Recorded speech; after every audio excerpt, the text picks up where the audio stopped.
of these Wednesday night discussion times.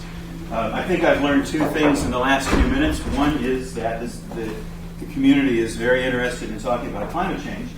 And the second thing I've learned is they're more interested in talking about climate change than they are about the Bible. So I'm glad that we've switched topics. A couple of things to tell you about.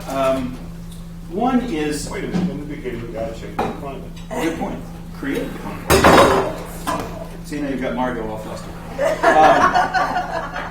This is the season of Lent for a lot of different Christian traditions. One of the things that Lebanon has done the last several years during Lent, and we are doing again, is we are making personal care kits for new Americans, that's refugees, and kids coming into the foster care system.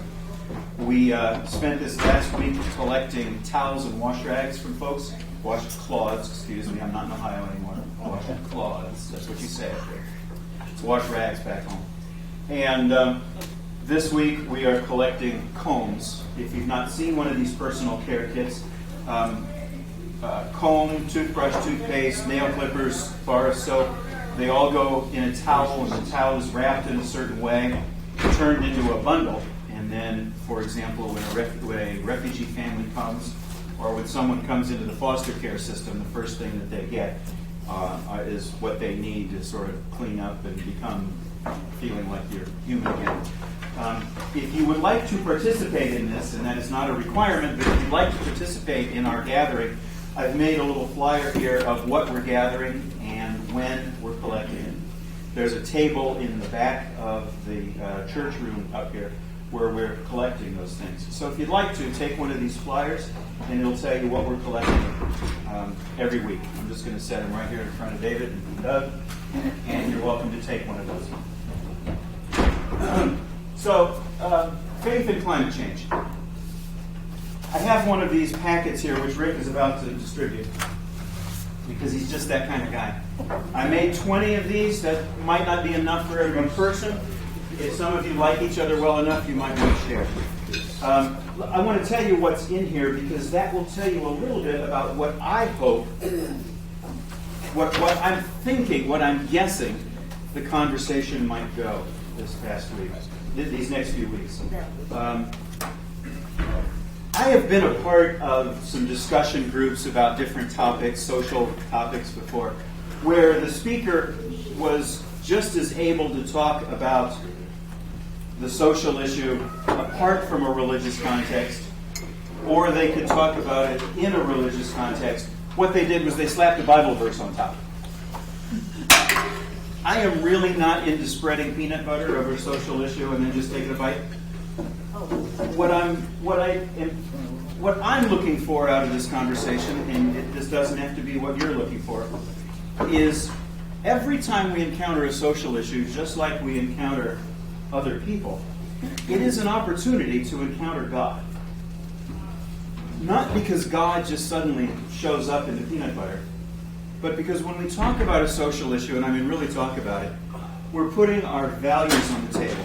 We're putting our hopes, our dreams, our fears, and when you get those things together, you're going to be talking about what we mean by God, whether you know it or not.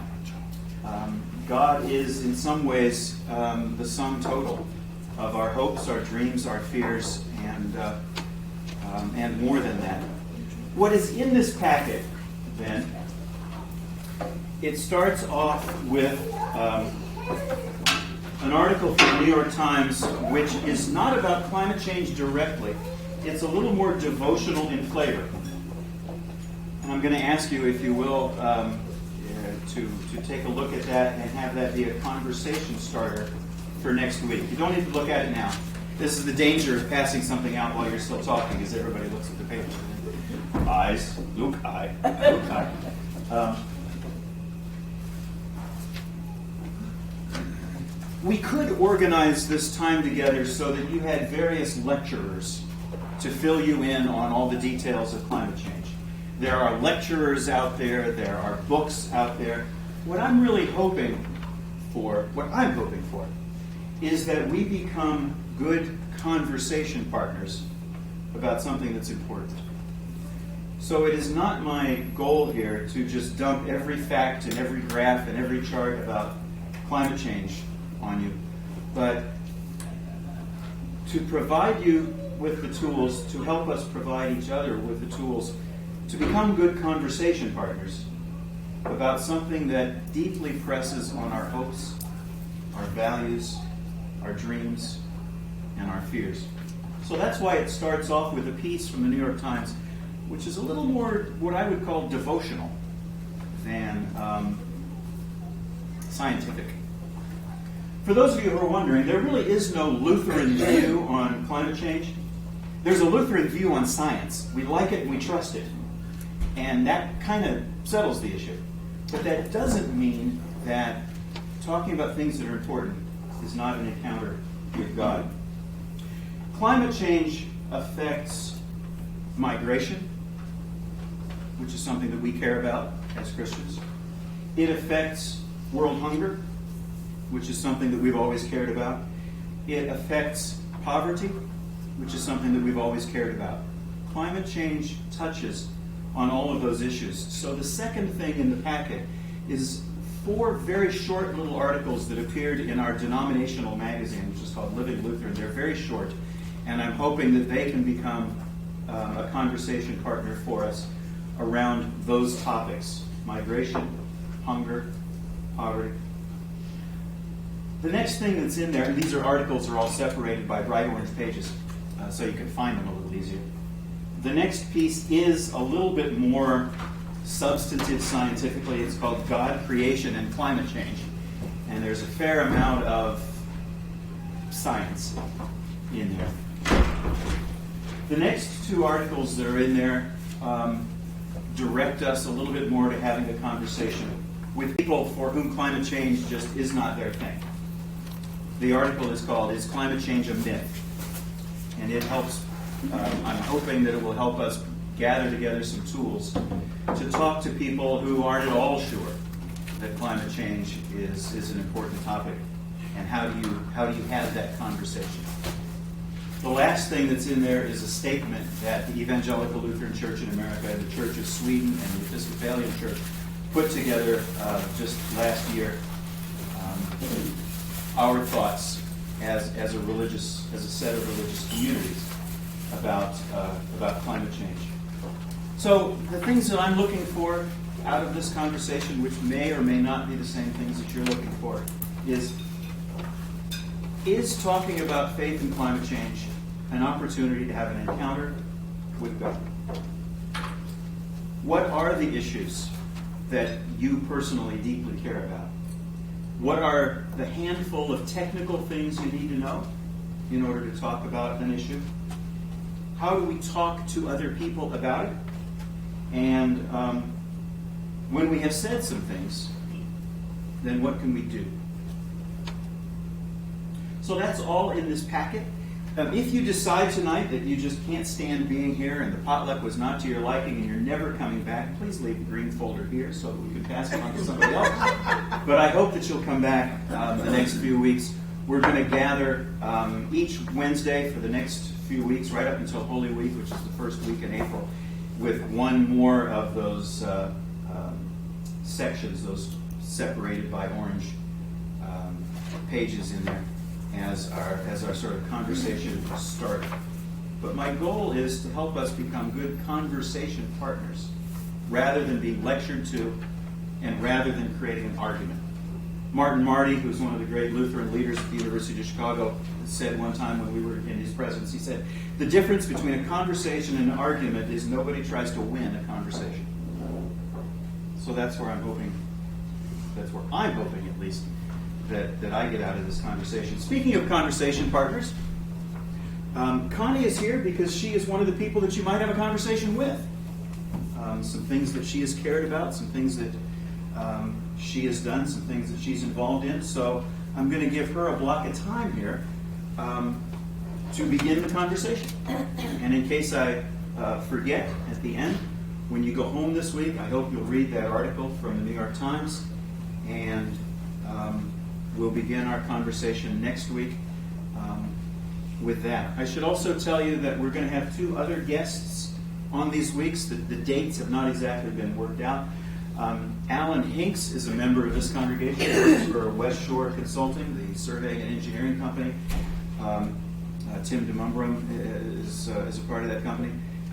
West Shore has been very much involved in how fracking has developed in this area, and so I wanted Alan to talk about that. And also, we have a high school student coming, Lydia Jura, who's done some very interesting activities and research as a high school student, and has come to discover some of her hopes and dreams and fears. And we're going to have a chance to hear from Lydia as well. The actual dates for when they're going to be our guests hasn't quite been worked out yet, but we're getting there. So that's where I think we're going. Anything that I ought to say? Coffee is right over there. You got to go into the kitchen. I pulled that curtain down because that refrigerator is incredibly noisy. There's coffee, regular and decaf. If you go around the corner, the coffee machine is there, and it has hot water for tea available. So that's feel free to get up and get those things if you like. Men's room and women's room are just by the door where you came in. Drinking fountain in front. So, anything that I've forgotten or anything that ought to be said before I have Connie spend a little time here with us? Yes, ma'am. Are you doing a potluck every week? We always do a potluck, Lutheran. Yeah. We will always have a potluck at 6 o'clock, and we've been doing that for a long, long time. You are more than invited to come for the potluck. I told the congregation several times, you can come for the potluck at 6 and not stay at 7. You can come at 7 and not come for the potluck. You're free to do that any way you like. And thank you for everybody that brought things for dinner tonight. But yes, we'll do that again next Wednesday, 6 o'clock and 7. Hi. Hi. How are you? Good. Yeah? Happy? Yeah. Good. I think that if you got us started, we could have the start of a conversation. And Mike is doing a little recording over here. Does she need a microphone, do you think? It depends. Probably, yes. It's a little echoey without it, so maybe advantageous to use it. And it's humming anyway. Oh, yeah. I'm going to give you that and see where we go. I didn't do very much to introduce you, like who are you and all of that kind of stuff. Maybe you want to tell us a minute about you as well before we begin. All right. Can you hear me? Is this good? Can you hear me now? That's better. All right. Hold up. Like somebody said, like an ice cream cone. Yeah. You eat it. Hi. A lot of familiar faces. I'm Connie Krancer, and the things that I bring to the table for you guys to reflect on and think about comes from my perspective as a horticulturist, as a botanist, and an ecologist. So we're all familiar with, or we think we are, with climate change. We know that carbon is increasing in the atmosphere. We know that temperatures are rising. We know we have a lot of flooding, a lot of extreme weather conditions, big rain, big flood, dry. I want to bring to you some choices that you may not have thought about from a botanical and ecological and a horticultural perspective. Carbon, before I get into the choices that I'm going to bring to you, but some of the things that you've already been thinking about, your carbon footprint, your personal choices involved in a carbon footprint. Might be the car you drive. How often do you drive? You're more mindful about the errands that you make. You might decide to, some of you are probably carrying bags to the grocery store, not asking for plastic or paper. You're carrying your own bags. That has a big impact. Seems like a little thing, but it's a big impact. You might be using used things instead of new things. You might be composting versus putting the food scraps in the garbage. you might be lowering your thermostat at night, or the choice in the way we heat. I'd like to talk to you about food production and our choices of food procurement and consumption. Coffee, shade-grown coffee, keeping the trees intact. Why would we care about trees being intact with climate change? Keeping our forest intact sequesters carbon. A lot of biomass in a tree, a lot of sequestering of carbon. Locally grown produce. I don't say that just because I help sell at the market. But locally grown produce, less of a carbon footprint. Also, you might know and be more familiar with the farmer and the farmer's activities. Does the farmer have sustainable farming practices? Does the farmer keep trees on his property? What does the farmer do to the soil? And you're going to find out how soil plays into the climate change. How does the farmer treat his soil? Locally raised meat. Maybe you want to eat less meat. What does meat have to do with carbon and global or climate change? Grass-fed meat. Way better than corn-fed meat. So why do I have it against about corn and soy production for meat production? Much of our meat is grown in condensed. The extreme would be a CAFO. Most of our meat that you have available in the store is dependent on corn and soybean. Acres and acres and acres of corn and soybean. Why am I ragging on corn and soybean? Because a lot of the acreage that is growing the corn and soybean that's growing the meat used to be prairies. 1.4 million square miles of prairie has been converted to corn and soy production. So what? Something that you don't see, something that you don't think about is in a prairie, the roots of the prairie plants are very, very deep. And what happens in the soil with those deep roots is that carbon is sequestered with the amazing amount of organic matter that's in the soil.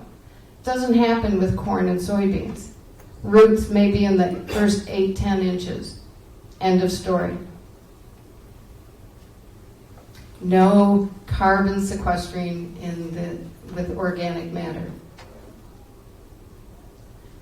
Also, with those deep roots of the prairie, water was able to infiltrate into the soil, into our aquifers. Not so with soybeans and corn. With the rootage and the friability of the soil of a prairie is very different than a compacted soil without roots in corn and soybean production. So when we have these torrential downpours, we get runoff. The water doesn't get infiltrated. It doesn't go to the roots. It doesn't make organic matter in the soil.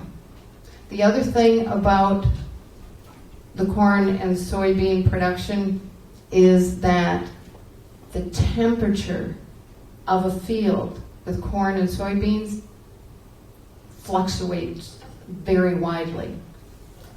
It's an incredible heat sink now that we're throwing into the world, into the mix. It's a heat sink. Doesn't happen with prairies because of all the foliage and stuff buffers the soil surface, so you don't have a lot of heat.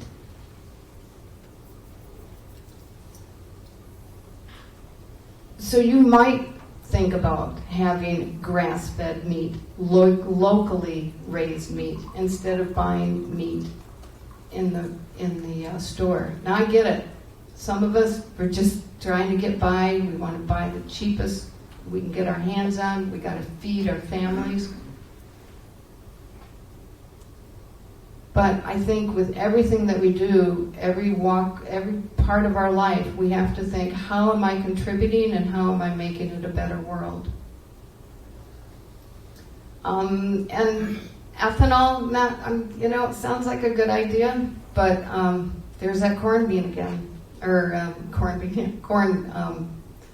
production. The other thing is, I'm not a real fan of lawns. Sorry, I know you love that green lawns, but grasses for the lawns. Again, there's those roots. There's that infiltration. Grass roots about this deep. I would like to see people convert their lawns to perennial shrubs and trees. Sequester some of that carbon. Get those roots in your yards. Also, you don't have to do the lawnmower that's a 2-cycle motor and you're throwing all sorts of stuff into the atmosphere. You can get rid of that.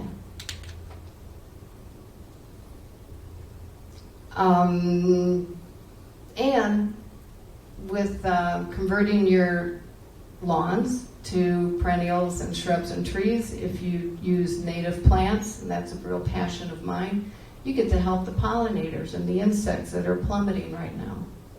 You know, we're having an insect pollinator problem. Yeah. So we all can do something about that. And lawn substitutes, if you just have to have that green sort of across even feel to it, there are lawn substitutes.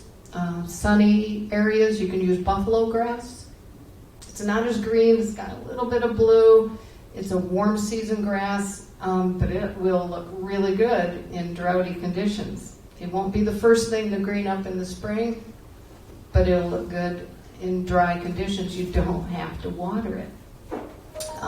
The other thing is the Pennsylvania sedge for partial shade or shade lawns. And that's a native, easily, you can easily get that for your lawns and convert. Both of those are not maybe croquet ready, so if you need to play croquet or you have a lot of walking, you can, if it's something that you want to play with, you can leave a small area with our cool season grasses. But I would encourage you to get rid of as much lawn as possible. The other thing that I would say is take the time to be aware of what's happening to our national and state forests and woodlands. Protect them. If we don't protect them, we don't protect the forests, we don't protect the trees, and then we're not helping to sequester the carbon. I would also ask you to be aware and protect headwaters. We need intact headwater ecosystems to mitigate our flooding. That's just one service that our headwaters give us. There's other reasons to keep those ecosystems intact.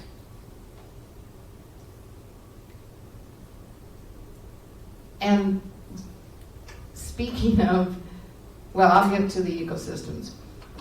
And then also be a part of organizations like Sierra Club, Michigan Nature Association, support land trusts.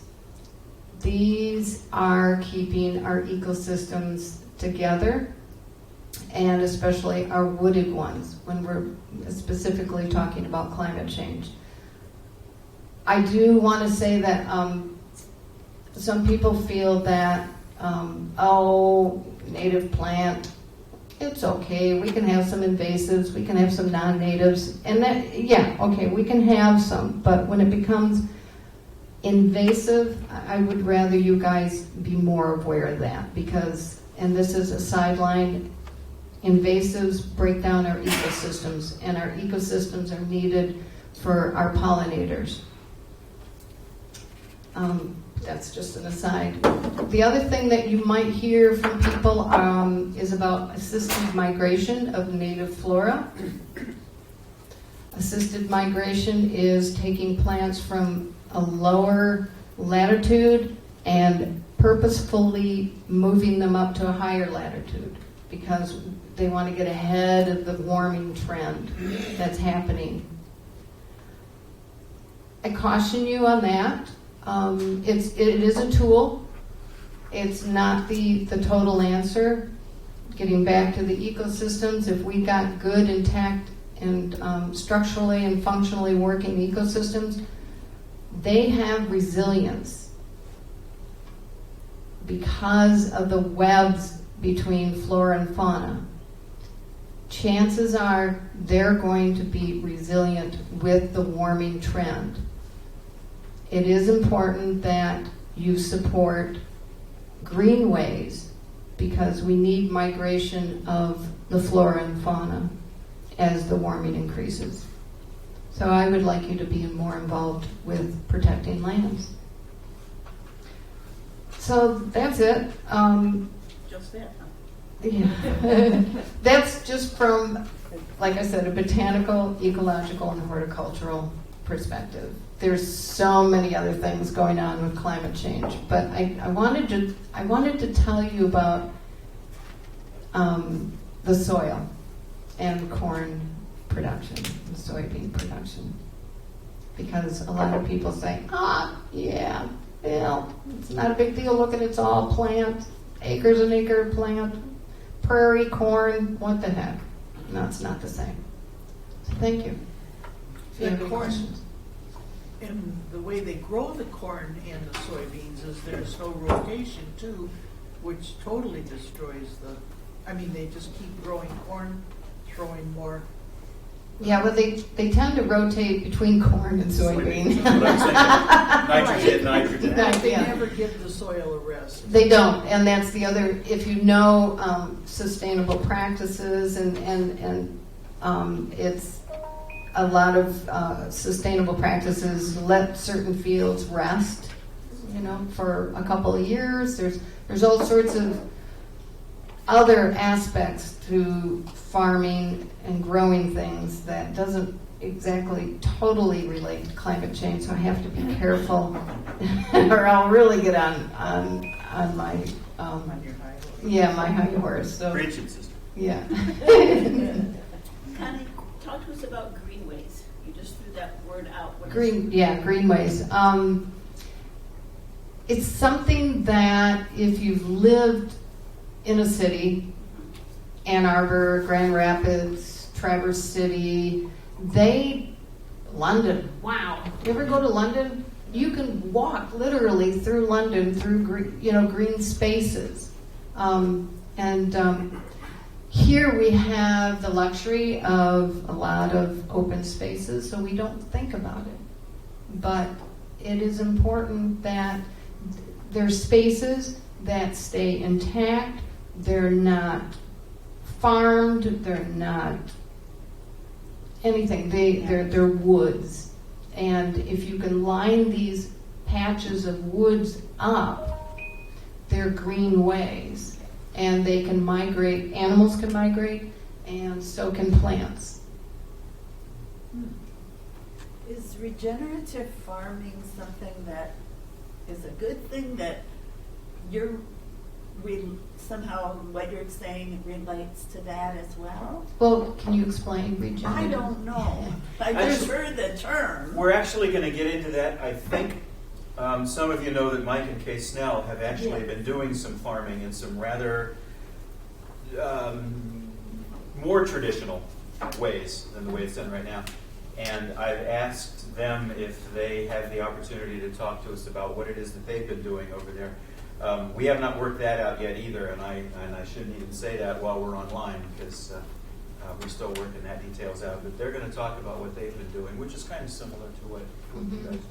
Yeah, Stu's kind of ahead of his time. He keeps, fence rows, and he lets certain fields go fallow, and he does make sure that there's cover crops, and so he's very conscientious about the ecosystem.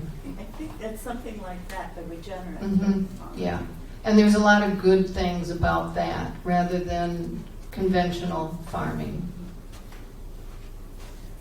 Are there any resources available for like Michigan National? Native When you talk plants? about, The question back here. Are there any resources for native plants in Michigan, like for planting? For planting, yes, there is. So MSU has a good website. There are wonderful nurseries, Wild Type Nursery in Mason. WeSeeds grows native plants. I don't know what their genotype is, and that's a whole other discussion, genotypes and pollinators. There's something out there they're calling, it's not native plants, it's something else. But, and there's a whole discussion that I could talk your ears off about native plants and pollinators and the reason why we need native plants for our pollinators, not cultivated plants. But I'm not a purist. If you want in your yard to grow both, that's okay.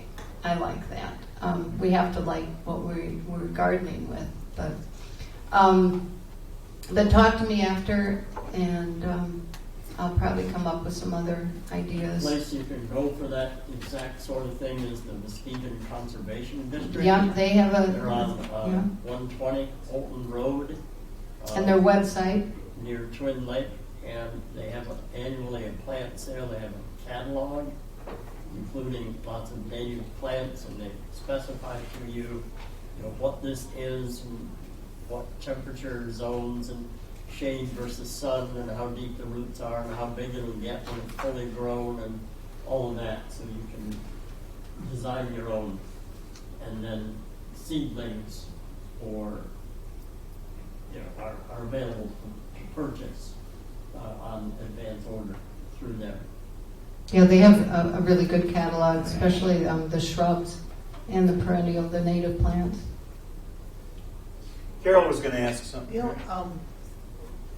I want to, for instance, encourage a prairie in my lawn, but how do you do that when the grass is so thick? I mean, do you plow everything under and start over? And I've read about processes where you have to burn everything and wait for 2 years and all this stuff. Yeah. I don't have. So yours would be a wet prairie. Swamp. Well, wet prairie, it could be a very lovely wet prairie. How to get rid of the lawn? Some people just seed right into your lawn, and burning is that's if you're going to burn your prairie, because burning will get then rid of any plants, your lawn, any plants that are vulnerable to fire. Fire is a very important tool for prairies. If you don't want to do that, then there's other ways to do that. Unfortunately, one way is with burning it with an herbicide. You can also cover it with paper and topsoil and seed over that. What's the definition of a prairie? Prairie, sometimes you'll see it called grasslands, but it's not just grass, but it does have grasses, native grasses, big blue stem, little blue stem, Indian grass, prairie dropseed. And then intermingled with that are forbs, flowering plants, bee balm, and black-eyed Susan, and gray-headed coneflower, and it's basically assemblage of fire-dependent grasses and forbs. Is a Michigan prairie different than a western prairie, or? Yeah, as you go east, the prairies get a little bit wetter and wetter, and certain species drop out. In Michigan, we had just a little bit, they call it the Prairie Peninsula, historically. But, yeah, and some of the, like I said, yeah, some of the species drop out, but not all of them. But what about like how Met is done in the industrial park too? If they're fire dependent, are they going to set those on fire one of these years, or They should. hope for a Yeah, I lightning would have strike? loved to get involved with the Misco planting because it really needed a good burn. And it is the way to keep prairies a prairie. And what a burn does, it does two things. One, you think, he's throwing a bunch of carbon up in the air. Prairies are burned, and actually the burning of prairies help the infiltration of moisture at night, and rains, the moisture condenses. If you don't burn it, there's all that dry thatch, and the rain and the night moisture sits on that, and then it evaporates. Burning gets rid of that and allows it to go into the soil. And what burning does is keep woody plants from encroaching and changing it to a shrub car, and then so if you let a prairie go, it will eventually evolve to a forest. So it keeps it open, and there's all sorts of burning practices. You only burn a third of it because you want to have refugia for insects and that sort of thing. But I think we're getting off. But if you want to talk more about converting your individual areas into native plants, I can talk to you about that. Do you, does the Soil Conservation District sell the plants here in Muskegon County? And I think that they're switching over from less just white pine trees and jack pines to more things that are. Yeah, they have a really wonderful variety. Isn't that sale coming up soon? It's coming up How do we soon. find out about it here? Two things. Well, here, when it comes out, I'll be happy to distribute it if it comes out while we're still meeting here. The other thing is you can go to their website, and last year's catalog is available, and it's actually a pretty thick catalog of all the things that are available, which are marked as native here. And when that new catalog comes out, I'm sure it'll be on their website as well. And it is out because we received Really? it in the Yes. mail. Oh, yeah. I have not. We have received ours as Yeah. well. Maybe I fell off their mailing list. I Yeah. used to get it. Okay. Yeah. We actually had them come and do a prairie. Yeah. I don't know, I guess you'd call it. Yeah, all they native have that plants. service. Yep. Yeah, and I don't even remember how they got rid of the grass or if they did, but There was grass there. well, we had an area that was sprinkled and, it was just on the side of the garage with CSAT anyway. So we had them come and do that, and it did take a couple of years. I mean, I called them the next year, I said, Chad, there's nothing there. But you just have to be patient, and then beautiful things that even now are showing up that weren't there the first couple of years. So what I found with seeding native plants, you can get some plugs in with the seed, and then you get kind of an instant ooh-ah. Yeah. The other thing is, I seeded areas at U of M. That was my gig at U of M. I was the native plant specialist, and I did a lot of installation. And when I seeded in and out away from irrigation, 3 years and you might, all right, there's a black-eyed Susan, and then in 5 years it's like boom, a lot. So what prairie plants do is they put all their energy into the roots, those very long roots that I described, first before they put it into the top.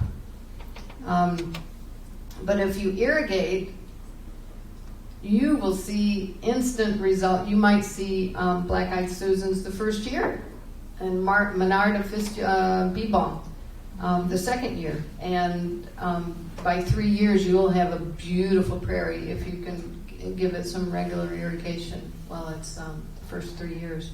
And you have to cut it the first year, get some of those weeds out. And the little prairie plants are very small because they're putting all the energy into the roots and they're staying small up there. So when you cut it, you're not disturbing them, and you're allowing them to have light too. They need light. They don't want to be crowded.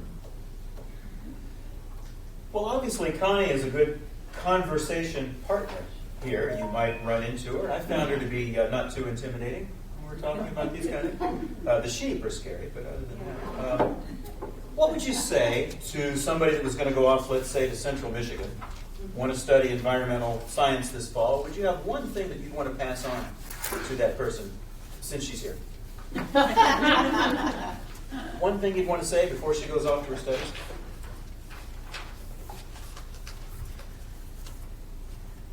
I would say make your choices of classes based on your passions. Find out what you're passionate about and find out how you want to help the world.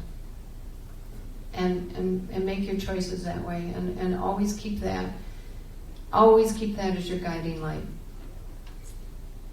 That's good advice. No matter what your field is. Whatever you're doing. Well, Connie's here, and she can be a part of this. I'd like this to be some conversation time. I promised people that you could escape at 8 o'clock. I think it's important for you to know when this will come to an escape point. I'm using the term escape point because we don't have to end at 8 o'clock. But if some of you want to get up and leave at 8 o'clock, I want you to feel like you have permission to do that. We're going to keep Connie in this conversation, but talk a little bit here, or think a little bit. Here we are talking about this, and I don't remember my grandparents talking like this. What have you seen that has changed in recent years? What makes this a topic that is something that you want to put down on your passion side? What are you thinking? Weather's one of the scariest one, I think. Doug just said, if you didn't hear him, the weather is the scariest one. Got it for an example? Well, like she said to begin with, you got places that are really dry, you got places that are having hurricanes and tornadoes at an unusual rate and more powerful. Yeah. Dave? I think it's important that we recognize that the climate change, or what I call climate crisis, is now. It's not something that's coming at us. It's already here. And you mentioned science, and I would agree with that. Science is important, but observation is also important. I mean, if your eyes are open and your ears are open, you know what's happening. It's happening in our community. You mentioned some of the things that we're seeing, and I've got a list of 9 here that I just mentioned to you. Some of them are redundant. Please. Pastors like redundant. We already have rising temperatures in Michigan. Yeah. We have increased air pollution, including increased levels of CO2. We have both species migration and species extinction happening, both animal, insects, and plant life. Where I live, we have trees that are falling because they're not used to the kind of climate they're getting now. We have draft, as we're experiencing, especially if you live here near the lakeshore, you're seeing drastic swings in lake levels. You're seeing beach erosion, big time. If you haven't seen it, you need to get out and see it. It's real. More frequent natural disasters, including excessive rainfall events. And those rainfall events have affected growing seasons. And We're not being able to grow. Like yeah, that. plants not growing. Yeah. And we're also seeing infrastructure damage. We see it between our two communities here. And other areas that are being flooded out that are not going to be able to be used like people thought they were going to use them. We're seeing a decrease in drinkable water, in clean water, as a result. Climate change is what I call an overlaying issue. It affects so many other things. So that the other thing that I would stress is that we have to do some prioritizing in terms of where we're going to put our energies. If we're all going to fight this, like Connie says, either individually or as part of groups, we should be prioritizing and going after the overlaying issue, which is climate change, and how are we going to, really fight that. I guess the last thing I have here is that I already said the changes in growing season, possibility of food shortages. I really missed getting good corn this past year. Like anybody else, it's hard to find. I appreciate that Dave has, really localized it for here. What I'm becoming more and more aware of is as I'm reading, this was in early February about little turtles that couldn't find their way around Cape Cod to get to where they needed to go because it was too warm, and they weren't thinking about leaving until it was kind of too late. So they're being rescued, and I thought about, Sue was telling me that our friend Tracy down in Florida also is rescuing turtles. We saw either on, I don't know, National Geographic or Nova or something like that, story about the polar bears, and their ice flow, their ice shelf is shrinking so they can't get to their seals to eat them, and that whole thing happening. And then we just saw something about, and I can't remember what it was some island that was having rising water, and it was the whole point of some of these outlying areas, or maybe these poorer areas, are just getting wiped out already by the action that the severe weather that we're having. And right here, I guess Lake Michigan is the purest example of what's happening, and we saw it back in '86. But I don't know. This is beyond. It seems like it's way, much. This is nothing. Yeah. Anyway, so. Our city manager used to run the Muskegon Conservation District. That's where he graduated. Our meeting from. Montague, for those of you that don't know Bruce, Right. Montague's Jeff in. out, some of you know Jeff.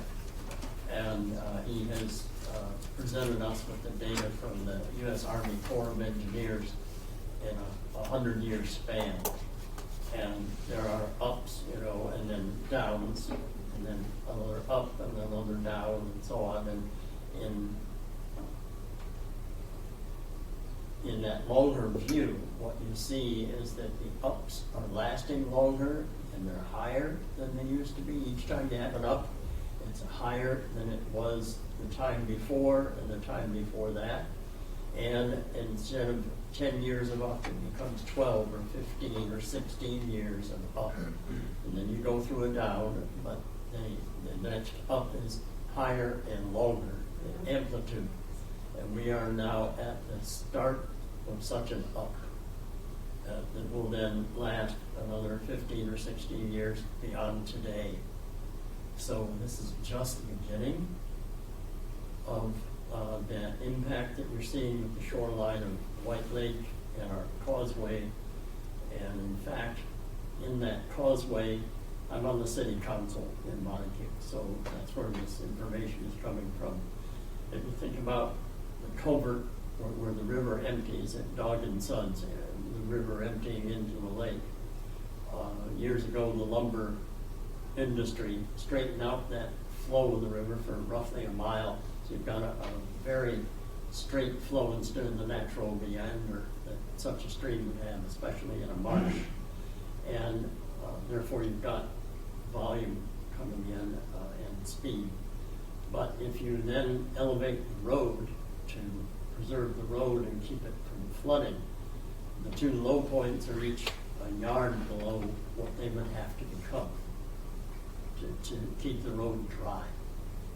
And if you do that, you will create, in terms of hydrology, you create a dam. Even with a culvert in the middle, it's the localized effect would be a dam holding the marsh back from the lake. And then in the time of a sustained rainstorm, which we're getting more and more of, it's called the Coriolanus effect, where the jet stream climbs and dives deeper in the North American continent, and therefore the flow for a wet period or a dry period is longer, slower. The rainstorms last several days and it produces several inches instead of a half a day or a day-long rainstorm. When you get all of those increases in the amplitude on the system, then we've only done preliminary calculations. If they raise that road bed that 1 yard, 3 feet, round numbers here, to keep it dry and create that dam effect, then the culvert, the volume in the culvert would have to be twice what it is now to safely let out the pressure behind that dam and have that flow come down into White Lake. Otherwise, you're going to have Johnstown, Pennsylvania, if you don't also enlarge the culvert. And so altogether, you're talking a multi-million-dollar project. And then a question of sustaining the flow between the two cities. When Arconic has a shift change, and Chassis has a shift change, your major employers, think of the transit experiences that we've all had in the last year when we shrank it from 4 lanes to 2 sandbags.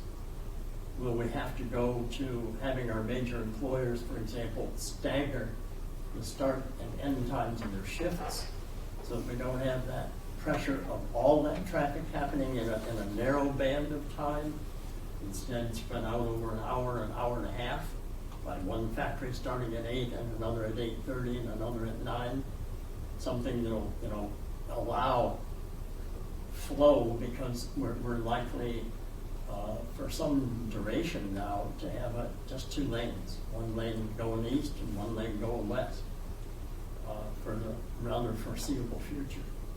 So there's dramatic local implications for the well-being of our economy, for safety, for fire and ambulance and police services getting across there. Picture an ambulance trying to get across in one of those times when that heavy flow of traffic is there because a factory was letting in or letting out. Then you've got an impairment for somebody who needs that public safety service urgently at that moment. Thanks for bringing that around to economy. We haven't really talked about yet economy and issues for local government. I want to use these last 90 seconds that we have to do what my hero Joe Sittler calls summing up. Everyone is entitled to your own opinion on this, and I just want to ask 2 questions based on where your thoughts are right now. This is not something that we need to argue with each other about, whether your thoughts are right or wrong, but based on where they are right now. And I hope that most of you will say something here on these 2 questions. The first one is, what would you say right now has gone wrong that we are in the situation that we are? And after we've said that, the second question that I'm going to ask is, how do you feel about the future? Right. So, well, let's go one at a time. Let's take these questions one at a time, but hold that thought. What would you say right now, if you were in a conversation, which in fact you are, based on where you are just right now, what would you say has gone wrong? Yeah. Well, in general terms, what has gone wrong is that people haven't learned from past mistakes.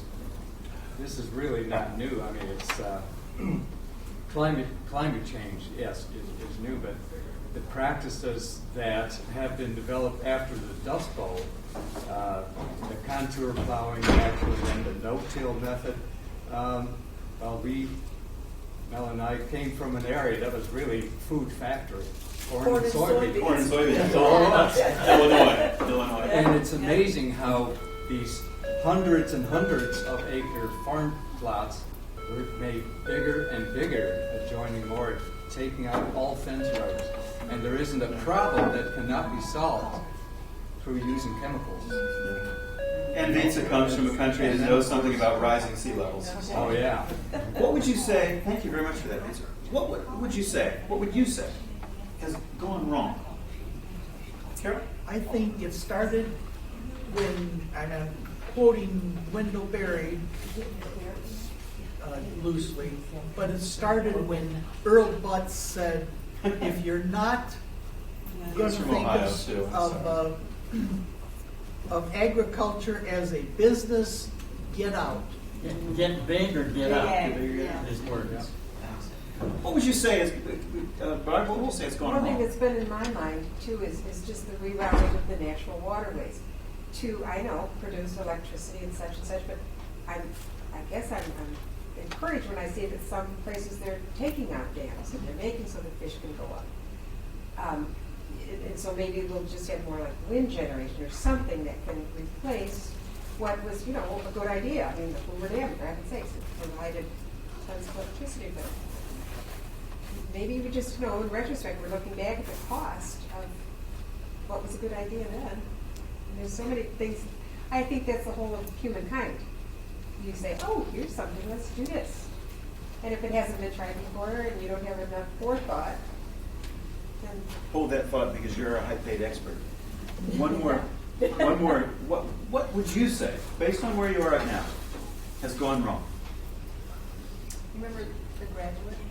The movie The Graduate? plastics. Plastics. One Thank- word. Thank you, Willie Loman. Hey, Jen?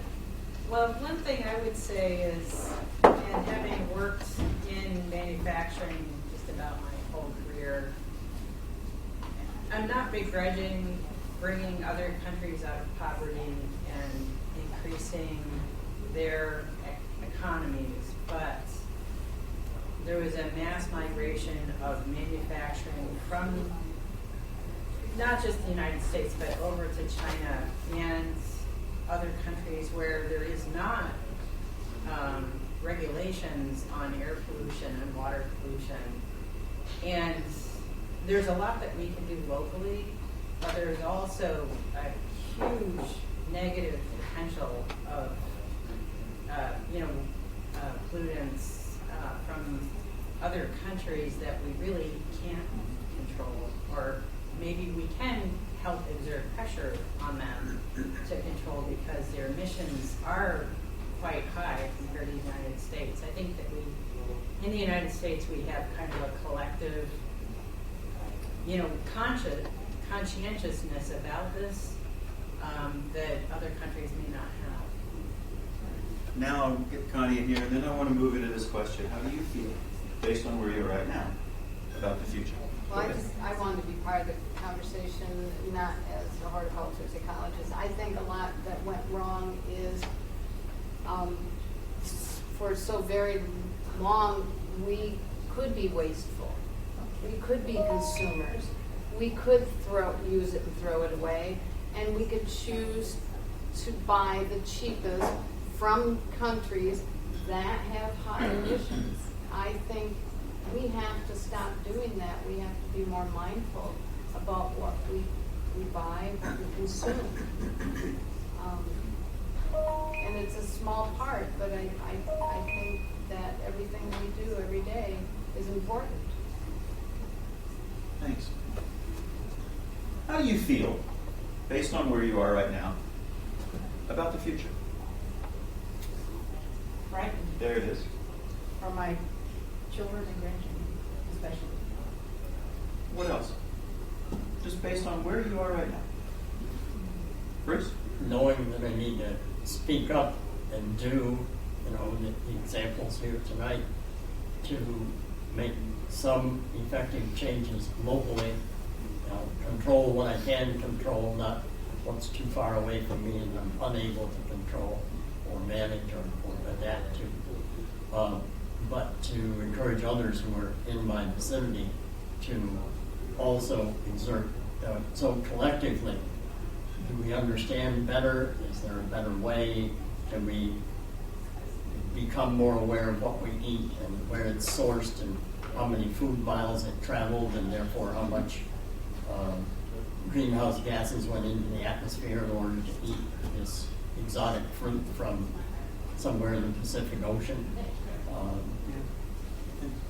How do you feel? Dave, how are you feeling about the future? I think we need to understand that we have to make some sacrifices to what we're used to doing and what we're used to having, and make a comparison to World War II when people knew what they had to do and they did, and they made all kinds of. This is an equivalent of that. Two more. How are you feeling about the future, Mike? I'm encouraged when I see that specific localities are trying to control their emissions despite the fact that we have, as a federal government, dropped out of the Paris Accord. And you know, I think that, again, that's kind of the grassroots.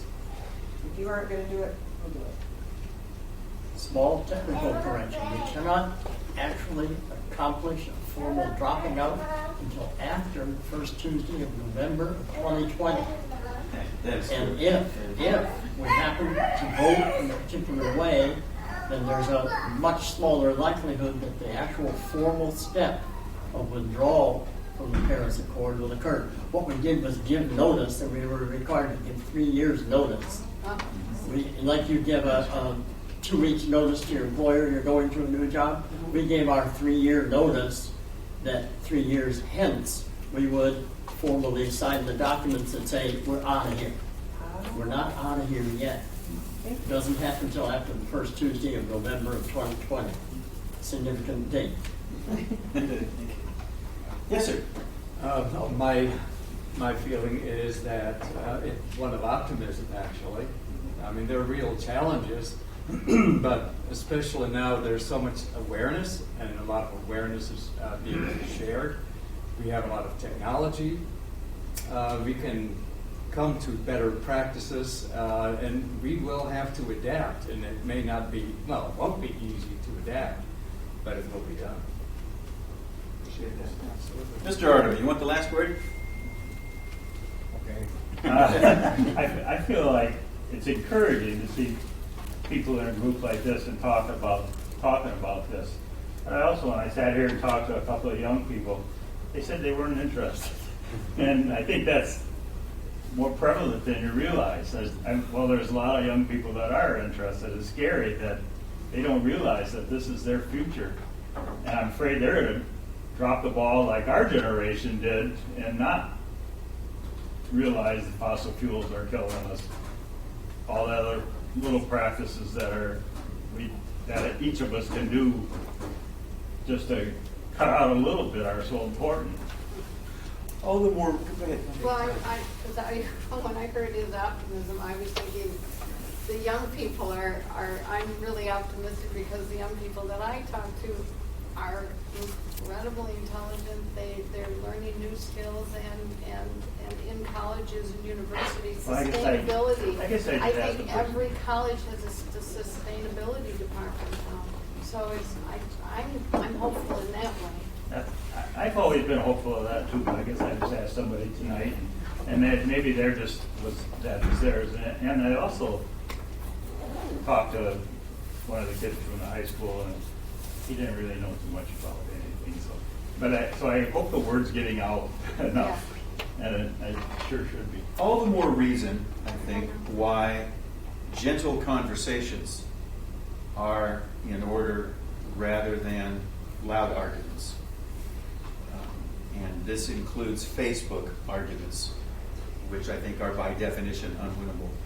All the more reason why we need people who can have gentle conversations. Young people are like old people. They're interested in a whole variety of things. And no generation or no group is of one mind. There's no convention where young people get together and decide what their agenda is going to be like.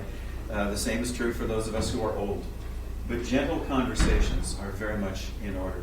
And when we have those conversations, what we begin to discover, I think, is that people's hopes, their values, their dreams, and their fears come onto the table.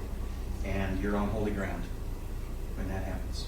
It is 8 o'clock. It's actually 8:10, and I promised that you would have an opportunity to escape. If you are willing to come back, God bless you. Two things. The questions that I just asked you are page 1 from that green book. What comes after that is this article from the New York Times, and you might want to, if you have a chance, to get into some of the next 4 very short articles that come from the Living Lutheran magazine. If you are not Lutheran, one of the things you might want to bring to the table next week is if those articles from Living Lutheran spark you to ask what's going on in your denomination.